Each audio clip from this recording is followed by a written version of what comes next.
Hey guys, my name's CJ. I'm an active duty Navy corpsman and the founder of Line 4 Expeditions and Consulting. And today we're going to be talking about my medical kit that I keep in my Overland Tacoma.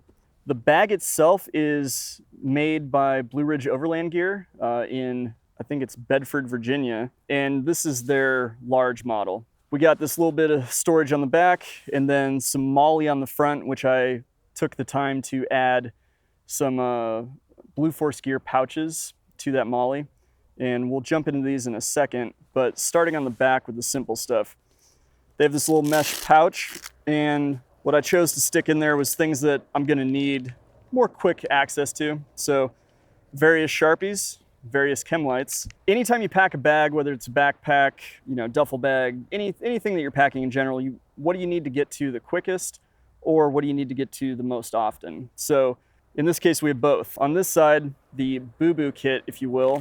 This is going to be that standard around camp. You skinned your hand on something. So alcohol swabs, standard size Band-Aids, slightly larger Band-Aids. And these are just kind of in your little generic Ziploc bags. Additionally, you're going to see a trend here, but small roll of duct tape. And because we're playing with blood, gloves. As we get more into the bag, you're going to see some things that are going to be more advanced medical interventions. And if you don't have training on how to use these advanced interventions, I'm going to say don't add them to your kit. You don't need them. Or if you're interested in learning how to use them, go seek training, but do it the right way. And as we advance through this process, just remember, this isn't me telling you what you need, with a few exceptions, but this is telling you how I chose to do it.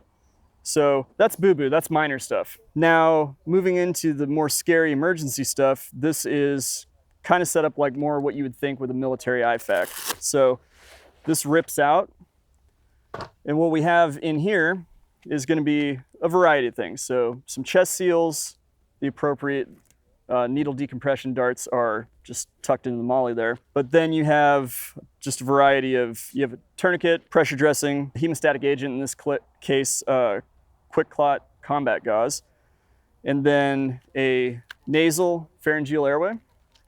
And again, previous disclosure, if you're not trained on something, but this is a Crike kit, so to do a surgical airway. This is life-threatening. I don't want to play with zippers. I can just rip this off the outside of my med kit, and it's, as you can see, very accessible.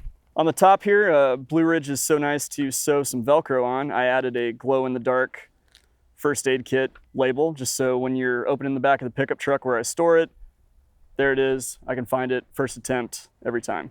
So moving to the inside of the bag. For starters, if you choose to buy this bag from Blue Ridge Overland Gear, it's going to come with 4 of these large Velcro pocket inserts. I've chosen to modify mine a little bit, but they all just mount into this hook and loop like so. So we'll start on this end of things with, this is a CPR mask. I strongly encourage everybody out there, if you are CPR qualified, carry a CPR mask. These aren't included in a lot of first aid kits that I've seen that are more trauma focused in the overland space. So you may have to, save the one you got for free from your Red Cross class, or, actually go out and buy one of these.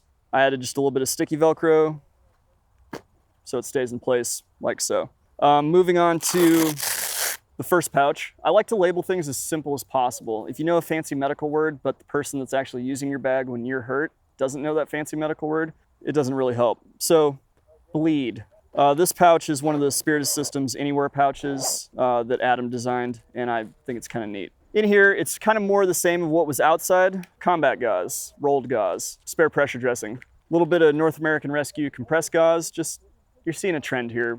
Stuff that stops bleeding goes in the bleed bag. A spare tourniquet. For those of you that are going to ask questions on numbers of tourniquets and tourniquet storage, the center console has tourniquets, the chainsaw box has tourniquets. There's tourniquets everywhere, so don't read too much into how many tourniquets are in the medical kit specifically. I do encourage you guys to stage those accessibly. Large pressure bandage and small pressure bandage. So that's kind of the bleed stuff. Let's jump into this next one, which is going to be IV and hypo. So again, if you don't know how to do IVs, don't carry IV stuff. So a little bit of medical tape. Medical tape is worthless for most things, but one of the few exceptions would be administering an IV. The rest of the time, duct tape's your friend. Flush, IV start kit, sharps container, and an IV bag. So if you're not a more advanced provider, I just say you're not going to be carrying that stuff, but stuff that you should carry that is going to be helpful, something for hypothermia management. So whether that's you choose to carry a separate blanket or use your sleeping bag, those are both options. Now, the reason I have a separate foil blanket is if you're unlucky enough to show up to a car crash, anything like that, you'd rather this go in the ambulance with the patient than your $300 sleeping bag. So just keep that in mind. Additionally, something that's easily accessible for most people, often overlooked for first aid kits, get a 60cc syringe, flush, whatever you want to call it. This is great for irrigating wounds. Remember, if the water's clean enough to drink, it's clean enough to irrigate a wound with. So if you're out in a wilderness setting, overlanding, backpacking, whatever it is, just carry one of these. It makes it a lot easier than trying to like splash a Nalgene onto somebody's boo-boo. So they're cheap, they're available, use the internet. And that's the second pouch, which is the IV hypo stuff. Moving on, this is splinting and ace wraps. Again, just because you built the kit, maybe you're not the person that's actually getting to use it. Maybe you're the one that's injured, and you should label things for wife, husband, domestic partner, friend, whomever. Carry a variety pack of ace wraps. So these are the ace wraps elastic bandages. I would say that one 5 or 6 inch, and then I believe these are 4-inch models, but 3 or 4 inch. So a couple medium, one large. As far as the small 2-inch models, they do have a time and place, but if you're limited on space, this is what I choose to carry. Additionally, this is a triangular bandage, cravat, whatever you choose to call it. This is going to be good for slinging, broken arms. If somebody has a clavicle fracture, something of that nature, these are pretty good. You can improvise with t-shirt, scarf, blanket, things of that nature. I'd rather just carry the dedicated item. It's going to work better the first time. And then SAM splints. If you guys, most of you have probably heard of these. If you haven't, please jump online. And I believe you can get them either in this greenish gray, or you can get them in orange. It's basically foam over aluminum. It's moldable to whatever extremity you're splinting. I will encourage you guys to consider carrying 2 of them. A lot of people carry one, and depending on the type of injury, one may not get you there.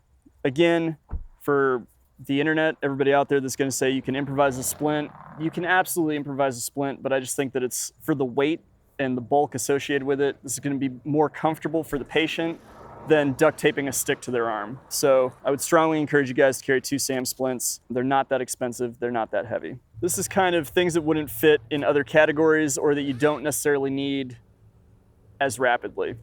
First up, and probably the most overlooked item in overland medicine, wilderness medicine, is a dental kit. What if you chip a tooth out in the middle of nowhere? Pain, pain, pain. It sucks, right? So it doesn't need to be as fancy as this, but get something that you can do a temporary crown, save a tooth, things of that nature, and the associated tools for that. Think about it, read about it, make your decisions appropriately. Burn dressings, again, read about the time and place when to use these. They exist, they're available, try it out. Now, as I said, catch-all, so some extra gloves, some extra hand sanitizer, some extra duct tape, and then something to document your interventions. Now, does it need to be a TCCC card? No, it does not. You can just use a notepad, write in the rain card, something like that. But if you've worked in the medical field or you're familiar with people that work as a first responder, you need to document interventions. And yes, they may reassess vitals, but at least remembering what you did to the patient when the paramedic shows up, or when you finally get to the hospital, it's going to be very helpful for everybody involved, especially the patient. So something to document with. This little pouch is some ointments, some creams, some injectable medications, and I have a family member who is fatally allergic to peanuts, so I do carry an EpiPen. But again, if you don't need it, or you don't have training on maybe administering injectable medications to somebody, either seek out the training or don't do it. So not advocating either way. The only other thing that I do carry kind of stashed in this kit, this is an eye shield. Basically, if somebody has some kind of penetrating trauma to the eye, you can use this to shield the eye before you place gauze over it. Basically, you don't want to have pressure on the eye when you bandage it up. So, eye shield.